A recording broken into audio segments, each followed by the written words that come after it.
I love the hustle, man. What's up, everybody? This is William from Before the Billions over here on the Black Man in Tech channel. Thank you guys so much for tuning in to another great episode that we have here today.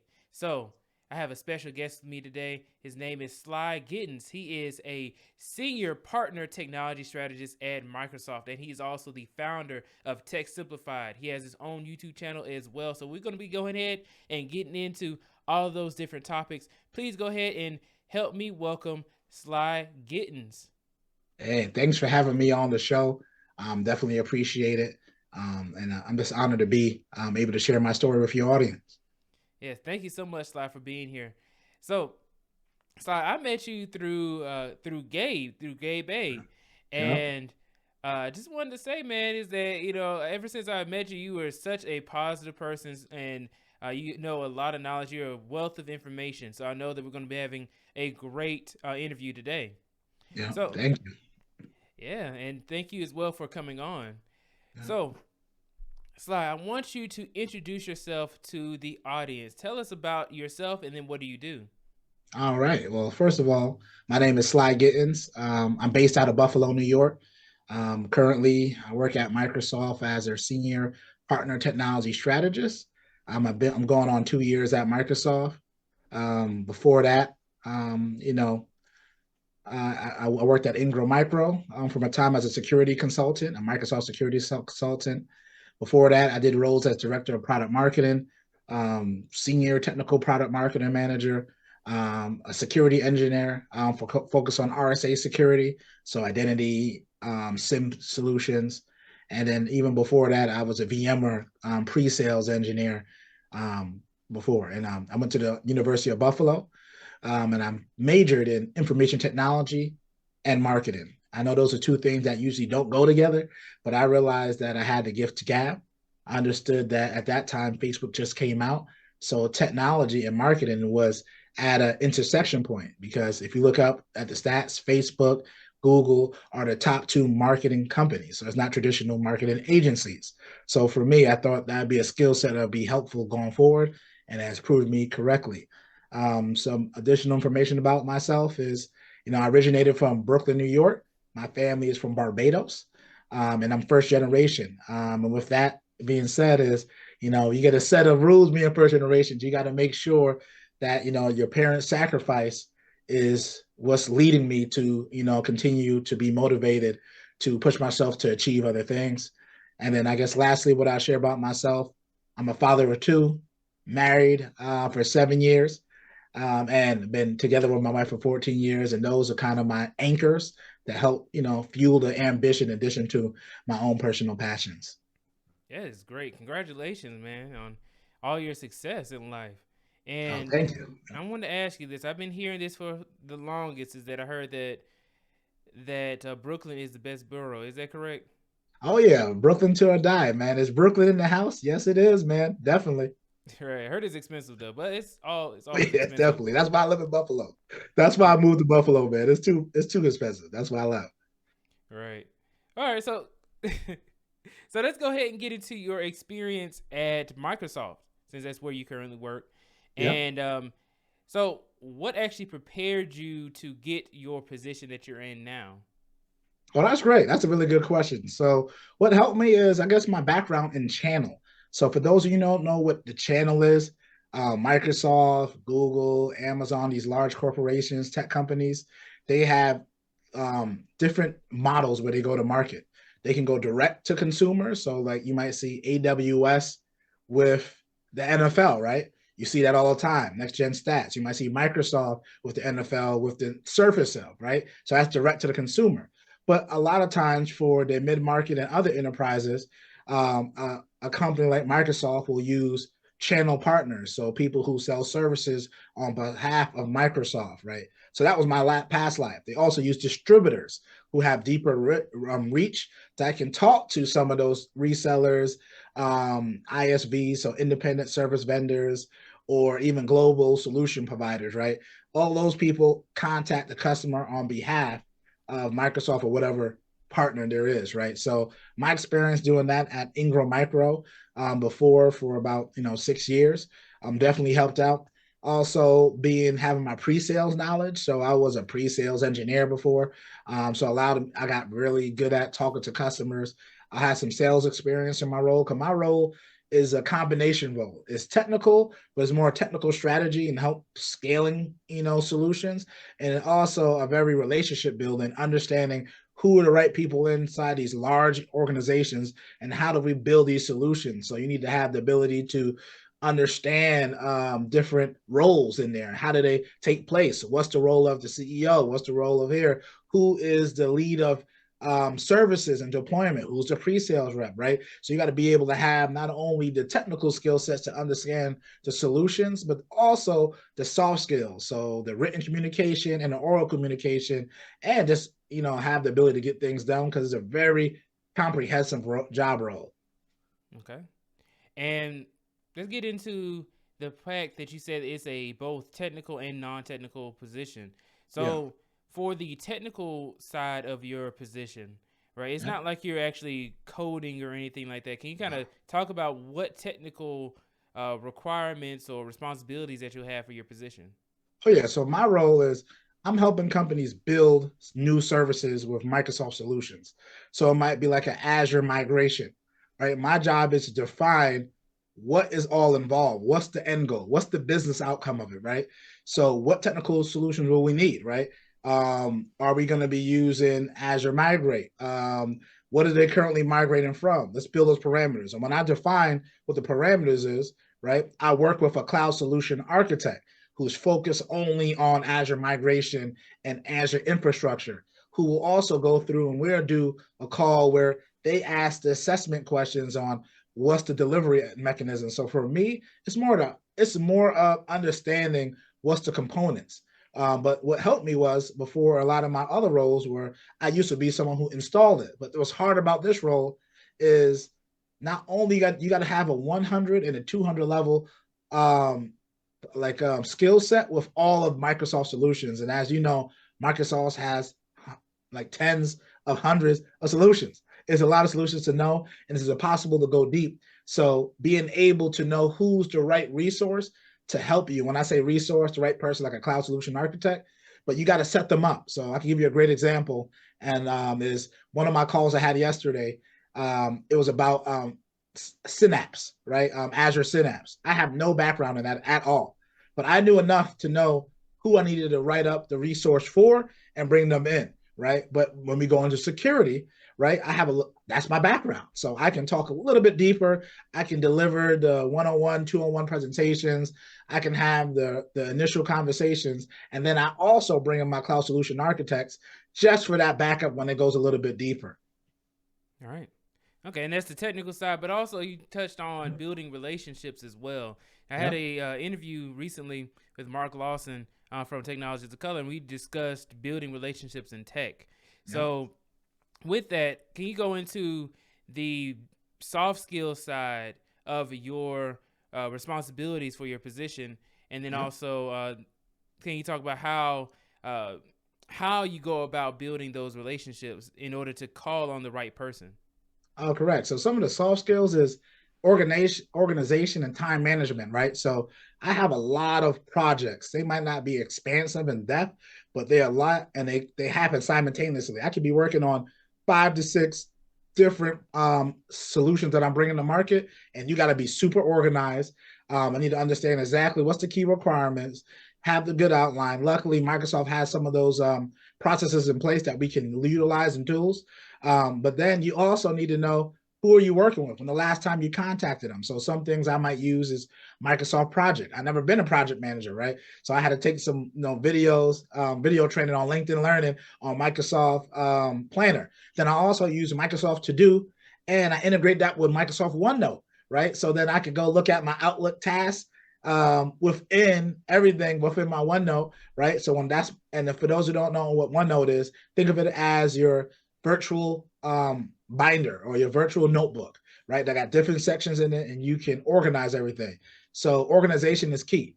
Building relationships is really hard because my role is hybrid role. Like I travel a lot to customers, so I'm 100% field. And when I say field, I work from home, but I have to travel on site to partners to train them or to educate them or to have those discussions, right? But now with COVID and now with just with COVID changed things a little bit. A lot of my conversations are like what we're having right now through virtual conferencing. So it's even more imperative to try to build that relationship, but it's not as easy. Like if we was in person, we can, shake each other's hand, we can look in each other's eye, we can have a deeper conversation. So naturally, I'm going to ask about what's your family look like? Do you have a family? You might say, no, Sly, I don't, right? You'll go into that. Now, what I tend to do to help build that relationship before I get into the call, right? Let's talk about what are you doing? I be intentional. Like, hey, how you been? How's your day going? How's the family doing? Oh, you don't have a family? So what you do outside of work? We get those conversations. I actually build in times for us to have conversations, right? I make sure we get our job done, but to make sure I know that person. I'm like, hey, what you getting into this weekend? Oh, that's cool. I share something. Here's some pictures of my kids. That's your kids, right? So really get into the human element of the person. Because sometimes what I find when I was earlier in my career, I was so focused on solving the problem, I didn't get to know the person. And then what I'll do right after I meet that person is I will go add them on LinkedIn so I can continue the relationship. Because what I start doing is liking pictures, commenting on things that they recently did. They start interacting with me.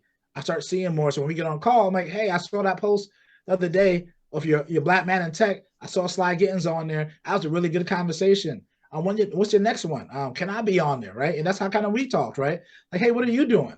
You're like, man, Sly, I got my own YouTube channel. You didn't know? I'm like, nah, I did not know. And then that's how I came here. So those are some of the tips I would share with your audience. Right. Now that you brought up your YouTube channel, let's go ahead and get Yeah. into that as well because you started Tech Simplified. So Sly Yeah. Gittens Tech Simplified, and I Yeah. see that you have a lot of women in tech videos as well, women in Yeah. technology videos. Can you kind of go into what you do on your channel, Yep. and also I know that you said that you are a women in tech advocate Yeah. on your LinkedIn. So can you kind of go into both of those things? And what do you Oh do yeah. on your channel? And then what do you do for like the women in tech? Yeah. So Talk Simplified started off with me. I have a love of teaching and educating. So I realized people used to struggle in tech, but it's the way a lot of the teachers talked about technology. They didn't take the time to really simplify it in a way that was digestible for the audience or fun. So I bring in my corny jokes. I might bring in funny pictures every now and then, just to break down tech. But then what I also wanted to do, I had my daughter 3.5 years ago, and I'm like, man, I really want to create a series around ladies, so I can start showing my daughter what successful ladies look like. She has a mom. These are different elements. And then quickly after I created it, I realized that I needed. It was my job to amplify the amazing ladies in my network because not only was I inspiring the young generation, current generation, and even older generation, I'll also inspiring men. Also, right? They got to share their stories. They got to see, someone like myself, uplifting these ladies. And so on the channel, you might, what I like to say is not only will you get technical tips, you'll get soft skills, assistance like training, conversations, how to write emails, resumes. I'm gonna put that stuff on there now. But you also get insider tips like this conversation we're having right now. How like my latest one for Amy Cisse. She is the CEO of Cisse IT Solutions, right? And she talks about how she got started, the day in the life of a CEO and founder. What does it look like? How does she handle stress? Right? It's a really cool thing that we usually don't get. We usually see the success, like the awards or the accolades we see online, but they don't tell us really how that day in the life is. So what I try to do with my channel is what helped me in my career. I always prepared before I got a job, right? Before I started Tech Simplified, I was doing videos already beforehand. So by the time I did it, right, I was able to do it. And then, as I kept doing it, the craft got a little bit better. Same thing with this technical product. I mean, this product partner technology strategist role at Microsoft. My other role, I was kind of doing that already, and already, like the certain things I did with my during my day. Now I just took it to a higher level. So with Tech Simplified, the goal is to just make technology a little bit more accessible and fun, and show the diversity within technology, right? Like us talking today, both of us, you're a data engineer, right? Yes, and sir. I'm in a completely different role. People don't see sometimes people who look like us in these roles. And also, you don't see women in some of those roles either, especially sometimes in leadership roles. So I wanted to bring that to the forefront, whether you're black, white, Chinese, Asian, I mean, anything, any background and demographic. I wanted to showcase that because, that's how you learn, right? Diversity in thought is where the most successful people live, right? Is having that diversity in thought. Yes, sir. So let me go ahead and get into something that you said earlier was you don't really see people like us in these types of roles. Yeah. And the types of roles that we're in, we're both in, or like I'm in a completely technical role, Yeah. but I do also have to have some soft skills as well, which Yeah. people kind of undercut a lot of the time. And you have a both technical and non-technical role. Yeah. And how do you feel when people think that when you say, "Oh, I'm in IT," that means that you have to have the ability to fix any computer. You have to be extremely technical and all. There, like just because you get into tech or IT doesn't mean that you have to code. Correct. Yeah. 100%. Because I thought that when I first started, right? So I started a computer since I was 8 years old. So I always been fascinated about computers. I used to drill them apart, build them, fix them, sell them, get new ones. You know, I just loved everything about it. But I didn't translate that when I got to college that I could go to school for technology because I didn't know you could make money in tech. So I'm like, man, I don't know if I could code. I took my first coding class in college. Terrible. It was not good. I think I got like a C minus or a C plus. I'm like, dang.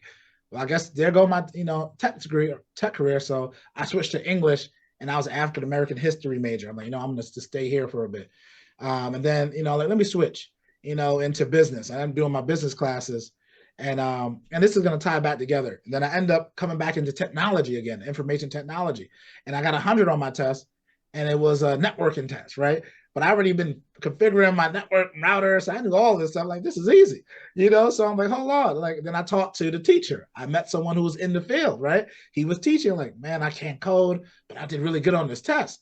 He's like, yeah, you got the only one who got a perfect score, right? I'm like, well, really, the only one?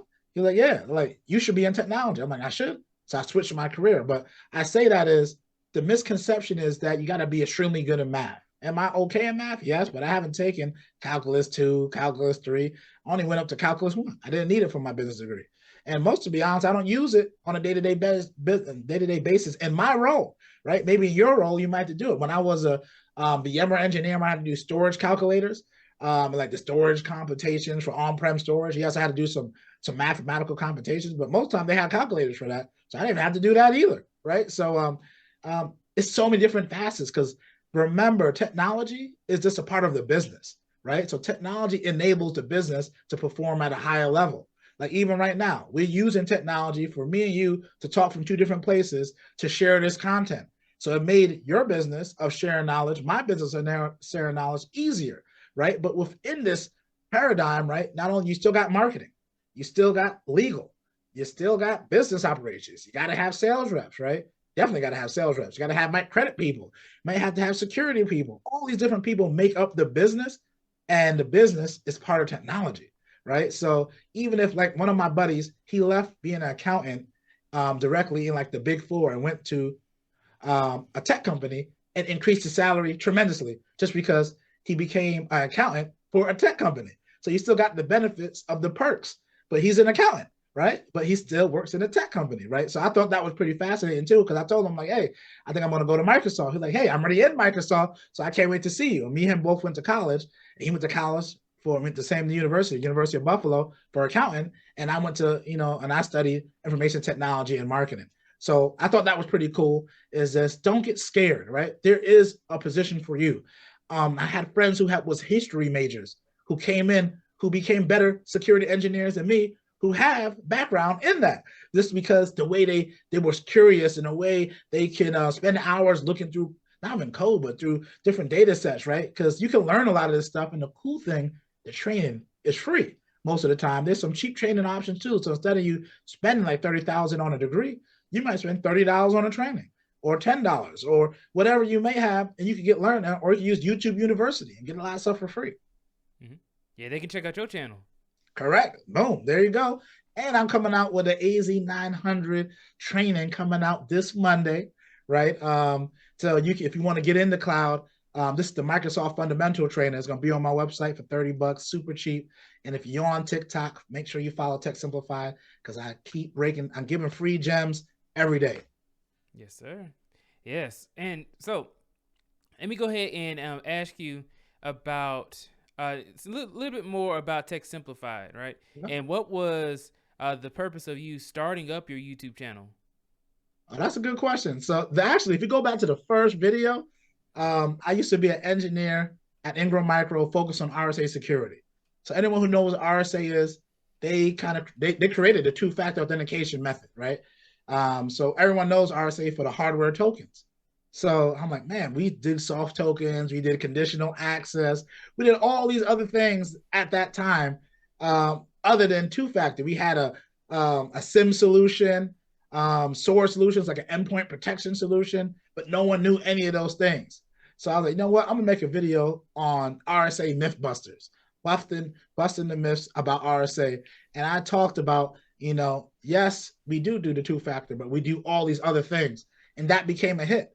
And the reason why I did it is to scale myself. So in that role, I was the only RSA security pre-sales architect that was there. And you only could do so much. So I like, if I can record myself, I can talk to more partners. Then I can actually have a deeper impact and I can scale myself because I saw that the RSA marketing team, they had some content, but it wasn't reaching the people that I was talking to. So I knew how to do that. And that's why I started it. And then I realized, like, you know what? Let me keep creating content because it made my life easier. So say, instead of me saying, man, Sly, I want to know the differences in RSA. Like, hey, watch this video. Oh, watch this playlist. Then come back to me when we got direct questions. So then what happened is, instead of me having those one-on-one questions, we're having 201 questions, 301 questions, and that's shortening the sales cycle. So then I'm getting you to buy it because now you understand it. Like, oh, this is for me. I want to do this now. But I remember one time we had something called at the time when I worked there, was their cloud solution. You had to build out the server in the back, and it was a little bit convoluted at the time. I took the time to make a video step by step on how you deploy it. And it made my partners loved it. They went crazy. They use it all the time to the point that RSA used my video to train their team, right? So I just kept doing it after that. Then I was like, you know what? Let me get out of that and start adding things like, what is different roles, right? Let's interview some people now. Let's talk about different solution sets. And this kind of just make it a little bit more broader so I can hit more people. Because as you know, sometimes you look at channels and all they do is talk about tech, which is great. But what about the soft skills? What about getting to know people like ourselves, right? Those are other ways you can learn, right? Yeah, learning, how to configure a solution is fantastic. But why are you configuring the solution? What's the benefits of configuring the solution? What if you got to work with, like I had to work with a sales rep, and we had to travel together every trip, right? We got to share rooms together sometimes, right? When we're traveling. How do you have that conversation? How do you develop a cohesive relationship when your personalities are completely different, right? That is harder than to learn the tech stuff sometimes, because you could, like, I'm from Brooklyn and I'm from Barbados.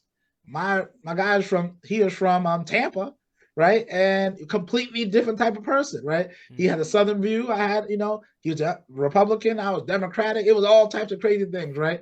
That was there, but we found commonalities because I found there's always similarities, and sometimes we don't even look there. So I start with the similarities first, and now we good friends, right? Because it doesn't matter. We respect each other's voice. So anyway, I know that was a little bit longer than you probably wanted, but I figured I'd give it some more context to the question. No, I completely understand, and that's exactly what I want, right? To get the context, because then my next question is, because you brought up that you were busting the myths of RSA, and I want you to explain to us what exactly is RSA. What does it stand for? Yeah. So RSA, remember, is it was three people who started. I can't remember the exact names. They were the developers of the RSA, the two-factor authentication, the time-based algorithm, right? So RSA is a vendor, it's a company, right? So like how Microsoft is a company, Amazon's a company, RSA is a security company that founded the two-factor authentication that we see today, right? And there's different flavors of it, of course, that other people added on to it, but they started it. So it was a company. And so that's the answer. Yep. Yeah. So, and with that, can we go into Yeah. how two-factor authentication helps to protect people's accounts Yeah. and really the benefits of why we should actually use two-factor authentication and also multi-factor authentication. Oh yeah. So this is a great. I just read an article. The RTX 3090. Is it a 3090? No, the 40. I think it's the 4090. It can crack a code in like a couple of minutes now, like seconds almost. So if you only have a password, it's so easy to either shoulder surf, look over your shoulder and find it, hack it through brute force or social engineering tactics. So when you get two factor, it's another layer. So let me give you a visualization. When you go into your house, you might have locks on your door, but you might also have a dog, and that dog could be a dog for enforcement, right? Because that's the second factor. You might have cameras outside. You might have locks on your windows. You might have another door when you get inside, right? These are all layers of security. So T factor is another layer of security. So I'll give you a great example. I like to game sometimes. One of my good friends was amazing at Call of Duty, was ranked really high. Never put two factor on his account. Someone hacked his account, took over his account, and now they play as him now. After he did all those, he spent all those hours building up his account. It's no longer his. He can't get it back because they set up two factor on his account, so he can't even get it back. Right. So that's like now two factor is in almost every part of our lives. Like if you have crypto, right, and you in like Coinbase, first thing they tell you need to set up two factor, right? Because imagine if I hacked your password and now I got access to all your crypto account and just transfer it over into my wallet, right? Now you might not be able to get that back, right? So again, just think of it as an extra layer of protection because passwords are inherently bad, right? That's why we got like password vaults. But even then, you can save all your passwords. If I have that main password, right? I get access to everything. So it's better than using the same password. But again, password alones, or we like to call them naked passwords, are unacceptable, right? So if you have a naked password right now, go check that platform for two factor. I can give you an example. On my YouTube account, two factor, Google account, Instagram account, two factor, Twitter account, you name it, double up. Is it bulletproof? No, you can snoop it. And there's different levels of two factor, right? You got SMS two factor, right? When it sends you a text code, I can easily intercept that and change that. So that's like the weakest level of two factor, but it's better than having no two factor. Then you can have something like your phone, the phone based one, which is a little bit more stronger. You can get a FIDO2 token, which is pretty cool. You get that hardware token. That's another one that's really cool, right? And then you can use things like if you're using like Microsoft Azure and those things, a conditional access that businesses uses where it learns you who you are and it create different conditions on how you should access it. And then you can get really granular with it. But again, most people don't need all of that. You can just do the app or you can do the phone. Does it get a little convoluted sometimes when you're changing phones? Yes. I find that sometimes I got to go back in the account, re-update my phone because you got to put two factors. But I'd rather do that than have my accounts taken over with, right? So that's kind of a high level of what two factor is. Yeah, and then Google actually forces you to go ahead and use two-factor authentication in order to get Right. monetized. So that's another Correct. thing. Yep. Yeah, so now it's actually becoming required for you to be actually have this, even at the base level, which you were saying, the SMS, the Yep. text messages. So and actually, a quick story is that I have a friend Mhm. who had their two-factor authentication set up. Somebody actually hacked into their bank account, and they got a text message, and they didn't really realize, like, oh, okay, I must have tried to sign in or something like that. And then they clicked yes, they clicked accept, Yep. and then the person got into their account with their permission, and then they didn't get their money back when it was stolen. So Yep. you guys gotta be careful, even if you have two-factor authentication. Yep. Um, And one thing to note, for companies, you can also set up like where you get that message, it shows you the location where the person is signing in from, or the device is signing in from. So now, even if you look at it, like, hold on, I'm in Buffalo. Why does it say someone from Brooklyn is accessing? That ain't me. Deny it, right? And it'll show that now. So companies are starting to realize that because you're right. A lot of times they're hacking and they'll spam it So you might not be, you could be doing something. It could catch one of us because we might be in the middle, like for me, picking up my kid, telling my daughter, I know a little bit better now to kind of look at other things, but I could get caught with that too, right? Because sometimes you don't know. You just say approve, right? I even saw one of my friends, they mirrored his phone somehow. So he kept getting he kept getting two different requests. And without him knowing, he would like cancel the first request and then accept the second request. But someone else was getting access to his account every time he sent it. Somehow they found a way to duplicate themselves into his account. So that was kind of crazy too. Like, so again, two-factor is not bulletproof. Like to say, it's not, but it's better than having nothing. Like most of the phishing attempts, 99% of them can be stopped if a two-factor was enabled, right? So again, it just depends on the level of security that you want to do it. So like for my children, they won't know a time without two-factor. That will be standard. Before, that was optional. But like you said, Google, Microsoft, all these companies are forcing us now to have two-factor because they're realizing the liability for them too. Because sometimes, your bank, if she didn't, or if that person didn't hit, click yes and click no, that would be fraud. They may have to pay that money back to you. So now they out of money and have to go find it, right? So yeah, that's going to be standard going forward. Right. Now let me bring this up because I went to the AWS summit Yeah. earlier this year, back in May, and I downloaded their app, connected it to my account, and it got hacked. Right after that, I was like, wait a second, but I didn't have any two-factor authentication or multi-factor authentication on there. It Yeah. wasn't required, and they actually got me it was like $60, right? Yeah. And it would have got me for more if I had not caught it because they let me know that there's some suspicious activity Yeah. that was going on. So I say all that to say is that it can happen to any of us, right? Correct. I'm in IT. I know about two-factor authentication. I know about multi-factor authentication, but because this account with Amazon, it was my Amazon account actually got hacked. It was actually tied to my bank account, and I didn't even realize it because I really didn't use that account like that. So with that, I actually had to pay that money. It did, but I actually what I did was I told them to just pause the purchases that come from AWS to my account, so Yeah. that way it stops all of that. Yeah. But yeah, man, it happens to all of us. And something else that you brought up as well about how you talked about how people only like to talk about these successes, Yeah. right? Last night I went to a failure party with a lot of tech professionals and tech entrepreneurs. With that, they discussed their biggest failures in their careers. Yeah. Now, I want to ask you, Slides, have you ever experienced any failures in your career, and how Yep. did you grow from that? Oh yeah. I think my big thing is fail fast, right? Figure it took me too long before I used to be very avoid failure, but then I avoided growth. So I'll give you, I'm pretty transparent about it. I became a director of product marketer for Axonius, right? On the last 6 months. It wasn't a good fit. My skill set didn't really translate. So then I left and I went back to become a security engineer consultant. And for the first 3 or 4 months, I'm saying, man, I don't like quitting, you know, but I realized I climbed the wrong ladder. It wasn't what I wanted to do.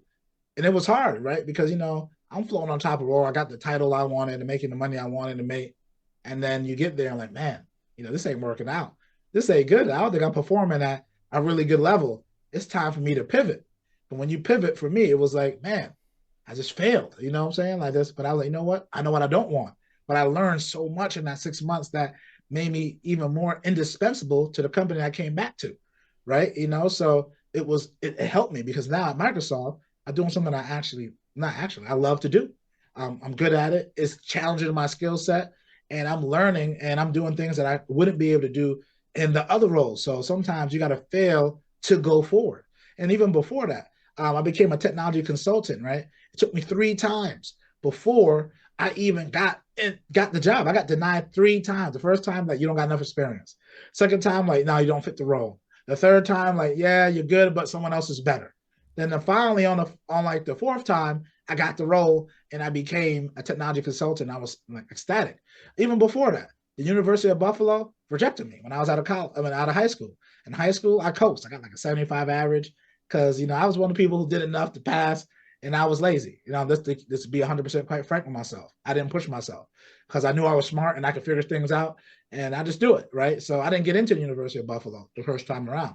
So I had to go to community college for a year, and then I got into the University of Buffalo, and then I graduated, right? And then even during then, man, it was so many classes that I had to either like drop out and then retake it, right? Because I didn't pass on the first time. But my goal is, I got to finish the finish line. So when I used to run in track when I was younger, I would go all the way to the back, to the end of the race.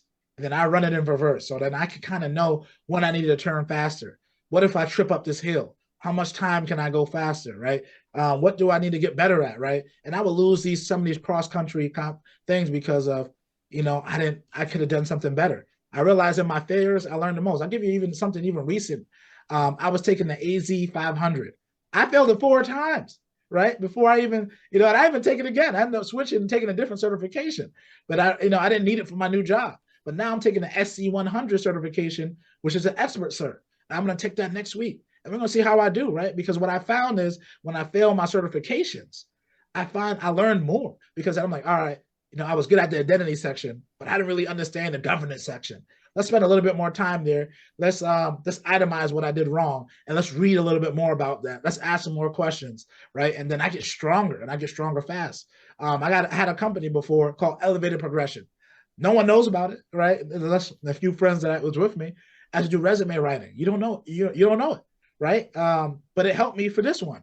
Now I know how to write resumes, cover letters, build my personal brand, work with recruiters, right? I help that in Tech Simplified, right? I try to get people jobs after we train them, right?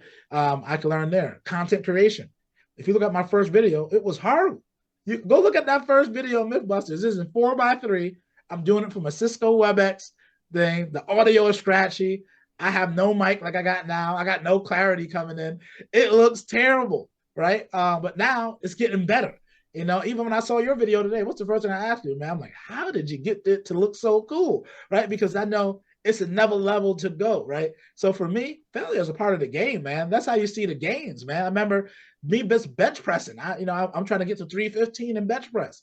I got to 290. I was killing it. Came up nice and smooth. I got the 315 that came down off the bar. And I'm like, I told my spotter, I don't got it.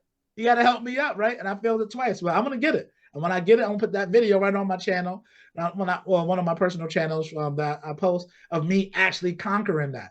So that's just a part of life, man. Even like being a parent, right? You might say, how is that connected?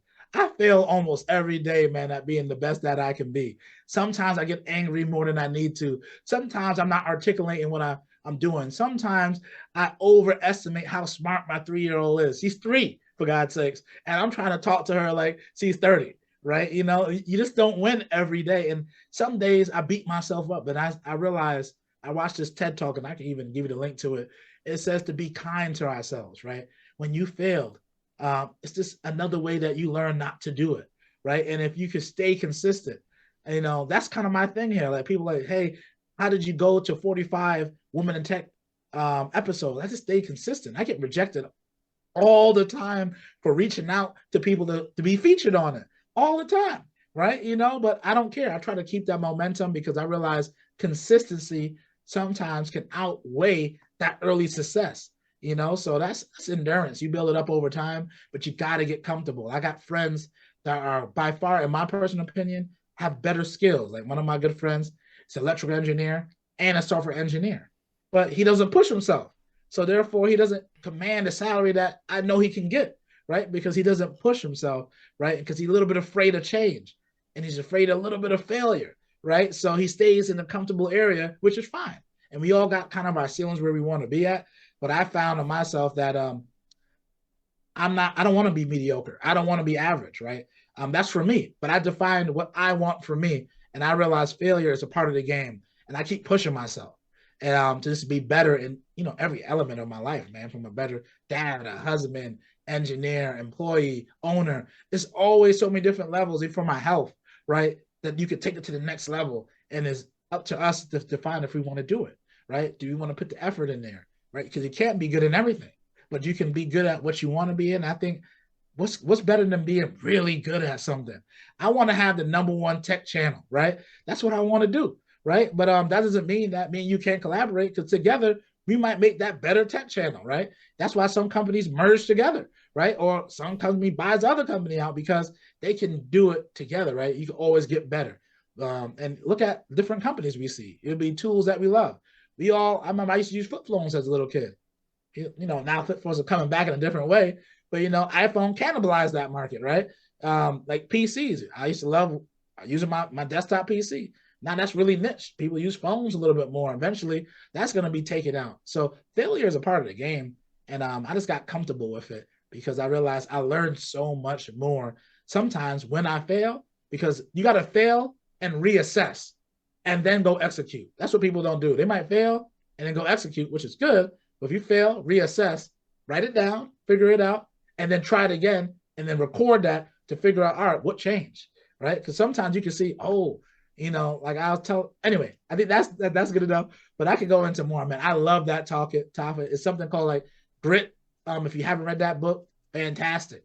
I think that's all of what grit defines: is failing fast, failing often, but not losing any excitement from it, right? I can talk about only being a director of product marketing for 6 months. Most people told me to take it off my resume. I say no. I tell them exactly what happened, and I tell them everything that I learned in that part of it too, because I learned so much in it, and I learned more about it myself. And with me sharing that, I got even more jobs. Right? It's like crazy. It's crazy how that thing works. Right? When you own your failures and you realize what you had to do better, be better at. Right. Actually, it's funny because I failed, and that actually caused me to start my YouTube channel, which is Okay. now the reason why I'm able to speak with you now. Yeah. Imagine, right? How things would change if you just have that extra push. You Correct. try something new. Yeah. So, for somebody who is wanting to grow but is afraid to get out of their comfort zone, what things can they actually do? Okay. I find a way you like to learn. So for me, I remember I was reading books and I wasn't going that fast, right? So I'm working on my reading comprehension, trying to get it faster so I can devour more books. Then one day, my older brother sent me a 3-month subscription of Audible. So I started using it to buy books, right? So I started listening to it. I'm like, man, this is fantastic. I'm listening. I got my notes out, I'm writing my notes down, and I'm just devouring books. I'm like, yo, this is fantastic. I know all the information. Maybe I'm an audio person, right? And maybe I prefer audio over reading, right? I can read it, and then it depends on what it is, right? But I'm usually in the motion. Like before, I was traveling every 2 weeks, right? So I'm like, man, I'm always on the go. Audio book is easier for me than for me to sit down. I can't read and walk, but I can listen and walk, and I retain enough about it too because I take quick notes in there, right? And I have my notes in there. So first thing I'll say, figure out how you learn. Do you want to read? Do you want to watch? Do you want to listen? Do you want someone to teach you? I found if I got to do the work like this first, I got to listen to it, watch it first, and then get a training because I usually fall asleep in the training, right? Because it just doesn't keep me activated, right? Or my attention doesn't stay locked in long enough. So that's the first thing I would do is figure out how you like to learn, and then figure out why do you want to change, right? Because you're afraid. What are you afraid of, right? The change, like you got to figure out are you okay being where you are today? But as me and being in the tech field, if I stop learning today, I'll be irrelevant probably what, a month, two, not maybe a year, 2 years. I might be able to keep talking, but eventually I won't have anything to talk about because the finish line is always moving, right? So am I comfortable to stay at where I am today? Because the world's going to keep moving, whether you move or not. Just depends what you want. Also, the last thing I would say is your goals. What do you want to achieve? I knew I wanted to make over 100,000 by 30, and I accelerated that 5 that, right? And then I realized after that, I set a higher goal. I wanted to educate more than 1 billion people, right? And then that's my new goal. I want to educate over 1 billion people. It's hard to kind of track that number, but I do it through my YouTube views, my subscriptions, and we're getting there. I got I got a couple of millions of views now, and that's my goal, right? And then within that, I got different goals of like advertising goals or creating new solutions to make money, right? To have multiple income streams. Again, that forces me to learn. So I'll give you a great example. I bought my first house, right? I got a duplex. Had to get my second house, and I used some of my 401k. Had to learn. I read like 5 or 6 books on how I can get money out, build equity on the house, learn commercial real estate. I took a couple of classes online to get that. Now I'm gonna go get my third house. So now, like, all right, money a little bit tighter. How can I source that through the different lines of equity? Can I use my business account to take money out? Right. Again, that's something completely different doing what I'm doing every day. But I was afraid to do it to get my first house. But I'm glad I took the time to understand why did I want that house. So the reason why I wanted that house is I wanted the most expensive thing we usually pay is housing, right? So think of your paycheck. The most thing you probably pay a month is your either your mortgage or your rent payment, right? When I was in Brooklyn, it was $2,000 a month for a single bedroom, right? I'm like, I don't want to pay that anymore. How can I get rid of that so I can take that $2,000 and invest that into the market? So I had to learn, right? So that was the first thing. What I wanted to do, right? Why am I doing this, right? And then I had to figure out exactly what was the next steps, right? Like now I got the 2000, and I'm like, all right, I could go to Buffalo, New York. I went to college. It's way cheaper. I could buy a house. I don't buy a duplex. So I didn't get rid of my entire payment. It went from 2000 to 500. I'm like, man, this is fantastic. And I'm still making over 6 figures doing it. And then I bought my other house, and then it took it away. So why I say those things to say I had to get over the fear because I knew A, why I wanted to do it. And then B, I also knew what was the goal of doing it, right? What was the goal of why I wanted to do it?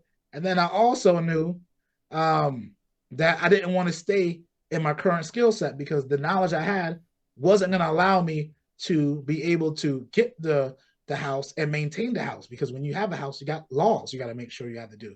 You got people who live on in there who needs you to be able to understand and provide them a home, right? These are people, families in there, right? So you have to build up that skill set.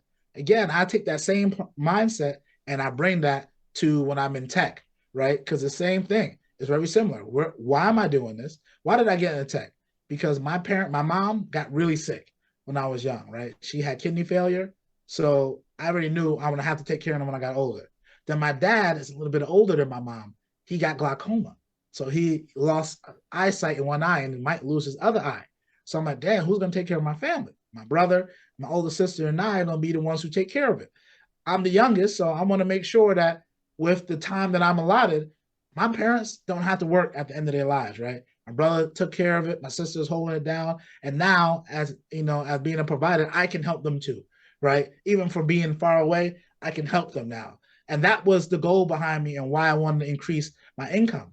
Because as you know, Brooklyn is higher than Buffalo. But I reduced my personal income. That's why I bought the houses, right? That's why I kept getting the certifications to increase my pay increase, but I'm reducing my expenses. So then my mom and dad can live like kings and queens at home because they sacrifice so much for me to be right here, right? And then my family also need to have a level of life because I kind of like nice things, right? I want a nice house, got a decent car, right? So those things I want to have, and I want to have to stress about things. And that's what I try to work, at an extremely high level so then I can get paid at that high level. And that's where the books came into place. Reading these books, the best way to be indispensable and increase your income, be the best at what you can do, right? I'm really good at what I can do. My whole team at Microsoft is really good at what they can do, right? So that's why I'm there, right? But I got to keep up on my level, right? Just to, stay on the team, right? And also for myself, right? As you know, creating content. There's so many good people on there. Like the reason why I got in creating content too, it was Dewan Lightfoot. I used to watch his networking. I was a network engineer in the beginning. I used to watch it. I saw his cap to the back, glasses, and I saw someone who looked like me doing it. And he's killing the game. I'm always chasing him, trying to get, my content to be like his and get up to him. But I got a long way to go, right? Again, there's that extra level. And for me, if I realize the more I stay being fearful, I don't get the things that I want in life. But again, just to summarize it, because I talked a lot, is why are you doing it, right? Because that's going to help you figure out, I'm really going to put the pedal to the metal, right? What if I stay the same? Am I comfortable with that, right? And then what goals do I have, right? Because once you ask those 3 questions, you will know your answer. Because I got friends that say, I'm cool where I'm at, Slide. I'm good at making $90,000 a year for the rest of my life and taking my 3% bonus. And I'm absolutely okay with that. I said, all right. And then I just go on. Like, that's fine. There's nothing wrong with that. Right? It's complete. Everyone got their own goals. So that's kind of what that's what I would do. So Yes, sir. I'm glad that you brought that up because that was so. I have a similar reason as to why I get into tech as well.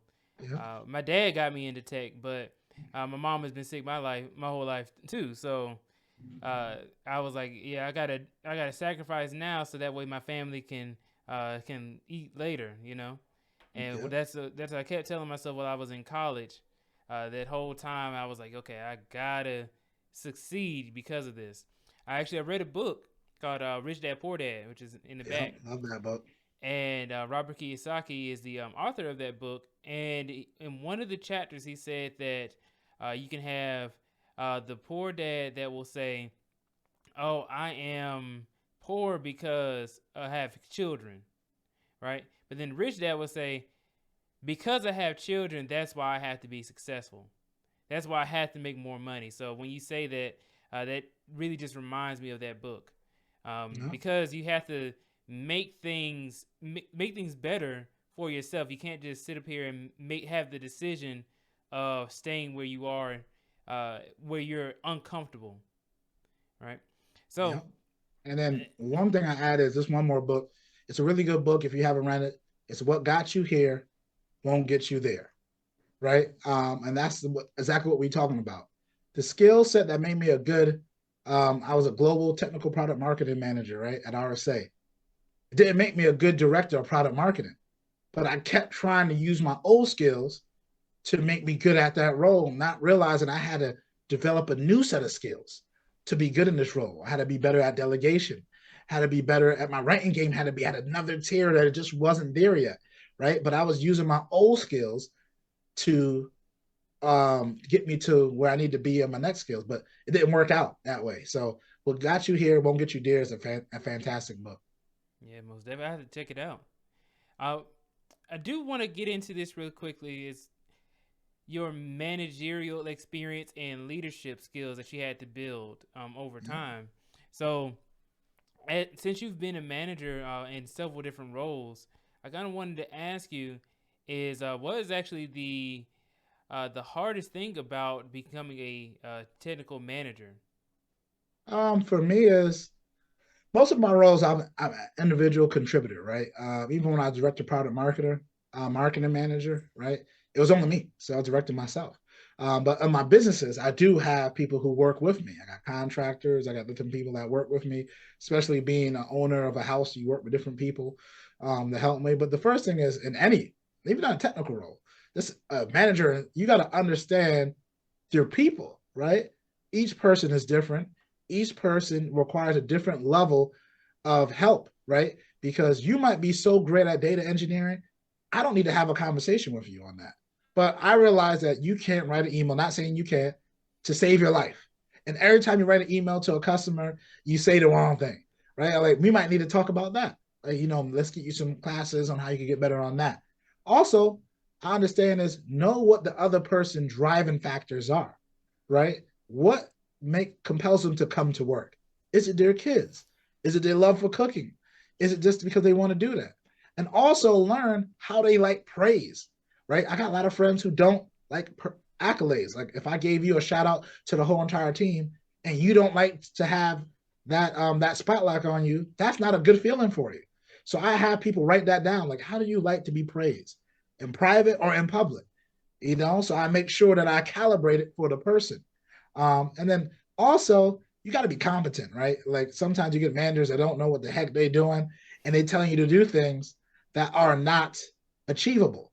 And that's going to happen, right? Because when you go into management, you lose a little bit of that technical skills, right? So what I learned to do is I sit with the rock stars on the team that's already there. I sit with the people there. Let me understand their world a little bit more. Let me see what's attainable. Let me set goals. Let me read. Let me learn a little bit more about them so they can be good. Because my goal is to give you enough autonomy, enough leeway for you to succeed. I need to believe in you so then you can do it, right? And it's depending on who you're managing and what seniority they are, you might have to be a little bit more tight with it. Or when you got like my role and my manager, he's managing senior reps. We shouldn't be talking about attendance. We shouldn't be talking about these basic things, right? Because we don't need to. He just need to help us, stay out of our way, right? Give us the confines of what we need to do. He tell us the kind of what is his northern light, I like to call it, is having a understanding what your roles and responsibilities. So as a manager, what is my management telling me to do, right? And then I could define what you need to do. So then you can ask me, right? If you're an employee, I always ask my manager, what are your 3 goals that your manager wants you to do? And how can I help you achieve those goals? Because if you can help your manager achieve your goals, you'll never have a hard time in life, right? If you can help them, move obstacles for them to hit their goals, because then most of the time that's aligned with your goals, right? So, and as an owner, for me, is I got to also be comfortable. This took me a while. Is I have an editor now. I got to trust her to edit it, right? I have a marketer. I got to trust them to market it, right? I have all these other people that I got to trust that I used to do myself. But I'm like, you know what? I hired them because they're good, right? I contracted them because they're better than me. So I can use that time to do other things to move the business forward. So as a manager, I found that's what I've been doing. And what I found is I'm studying successful managers, right? I got mentorships now with managers who've been doing it for 20, 30 years. I got mentorships with new people coming into the organization, because someone who's, I know you're younger than I am, and then the people in college, they look at the world different than I do, right? So I got mentorships with them, right? Or sometimes I just talk to them so I can understand how they looking at the world. I found out, some of my baby boomers who are older than me, right? Like I expect certain things, information to be quicker, right? They might not do that, right? I got to also be flexible. What happens when you're leading someone who's older than you? Also, what I found is to be also, what was really hard for me is when you go from buddies to someone's boss, right? And you got to kind of break that off, right? You got to kind of separate that, because even if me and your friends and we're talking about your payment and you didn't do a good job, you don't want to talk about how me laughing and playing, because that's affecting your pocket, right? So you got to really showcase that line in the sand where that business takes over, right? So just being aware of those situations. I found that I'm constantly elevating my game. I realize being a better manager to me is more important than me being the best individual contributor, right? And you just got to figure out, I had to figure out early what I wanted to do, because I got friends who just want to be principals, not just want to be, they want their goal is to be a principal engineer and like senior engineers. And that's their goal. They don't want to get into management, which is cool. I see myself as an owner, a founder, and I want to lead. And I want to lead teams of thousands if I can. That is my goal. So I got to build my tools to get there. And I found that, being able to delegate, giving them autonomy, really learning to improve my craft by hanging out with other leaders, learning from their skill set, has made me starting to be an even better leader. But I got so many areas to grow in, and it's hard, man, but it's like a constant battle. Mm-hmm. Yeah, man. And I also heard this statement that says there are no bad employees, there's only bad managers. And Facts. I say that. I say that for the most part, because usually, I'm kind of, I'm a devil advocate. I think it's both. You've seen terrible employees show right. up, don't do no work, and you can try all day long to try to motivate them, and they're never going to get that much better, right? So, but I also seen really good employees or even mediocre employees who leave an organization because their manager is either they just don't get along with them, they're just not good at their job, they don't talk to them. And for me, anytime I thought bad of a role, this start with the manager, right? Because I try to be a high performer, and sometimes this might be role clarity, it might be inconsistencies as management, right? But yeah, I'll say I'll play devil advocate and say it's both. But I probably lean the scale more to bad management than employees sometimes. So, Yeah, well, the reason for the saying is yeah, because the manager is supposed to get rid of the bad employee. That's why. facts. Yeah, Okay, that's so fair. it's supposed to let them go, so that way there is no bad employees, because There. the manager has to take responsibility for their team. Yeah. So that's another reason is because you're taking responsibility, you can't blame the employee for being bad. You got to let them go. You know, Fair. yeah, so that way your team can grow and be better off, and you can I replace agree. the employee.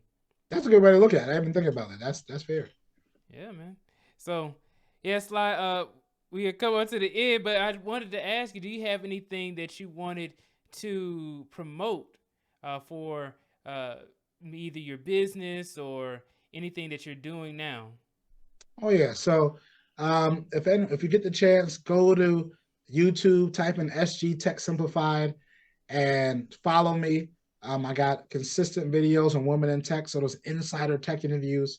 I got technical training for how to get in the cloud, how to thrive in the cloud, understanding Microsoft Cloud.